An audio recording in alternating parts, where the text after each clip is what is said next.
This is the Kodiak by Aurora Borealis Blades. It's made by Work Tuff Gear in Taiwan. It's got a 9.9 inch blade. We'll call that 10. 15.6 overall length, 26 ounces. When I get done with this knife, it's going to Peterbilt Knife Guy, so keep an eye out for his video.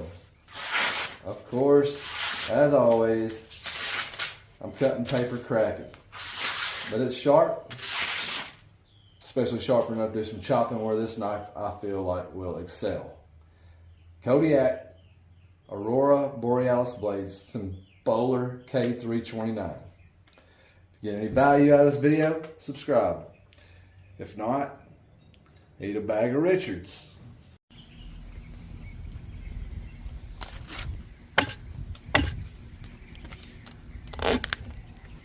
Oh yeah, no problem.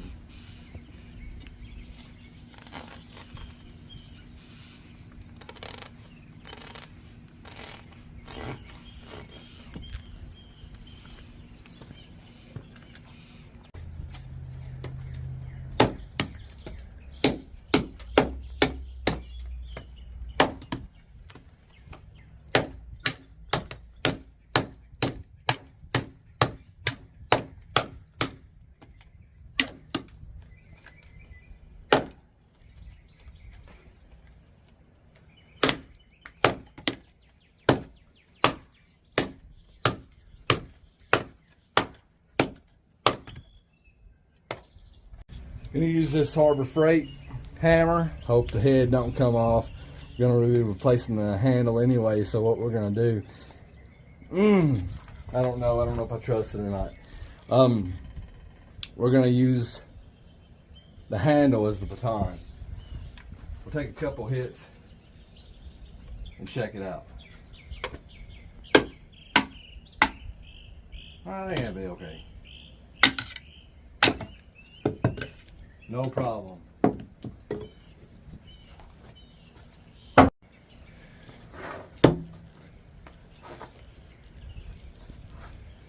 It's just a cypress log, and this thing is about half rotten, but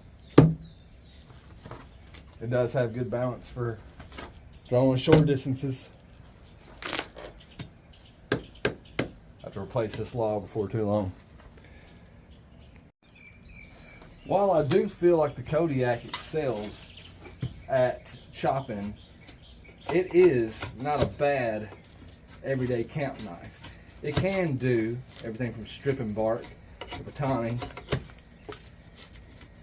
just about anything in between. It's doing a damn fine job of that. It's not uncomfortable in hand. It's got a very comfortable handle. It locks you in.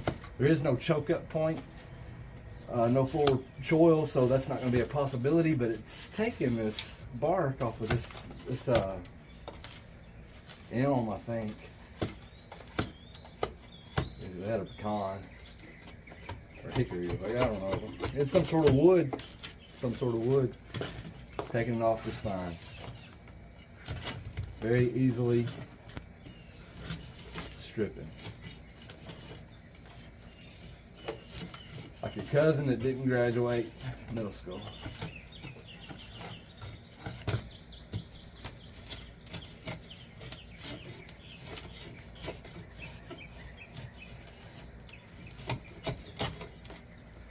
Feels good, and I think you can work with this for a while and not really give you any kind of fatigue.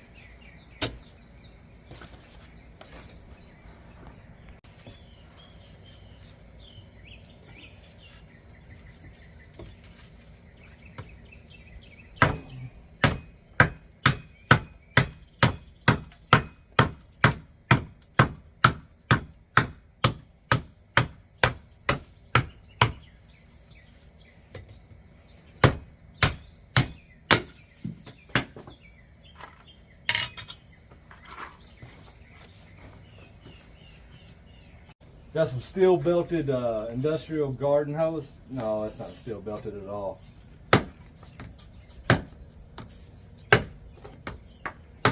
That's just regular house garden hose.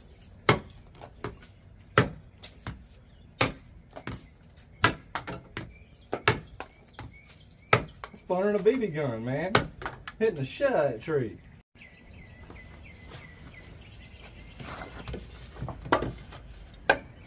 It's a 1x.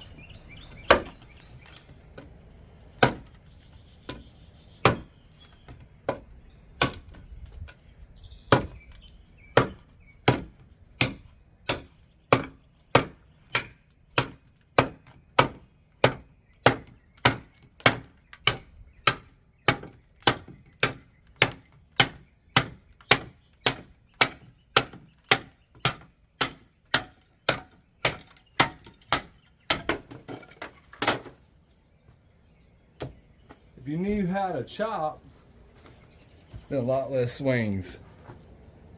The Aurora Borealis Kodiak, man, it's I like it. I like it. It's not my favorite work tough gear that I've ever held. I don't think it's going to be the most versatile work tough gear that I've ever held, but there's nothing wrong with it.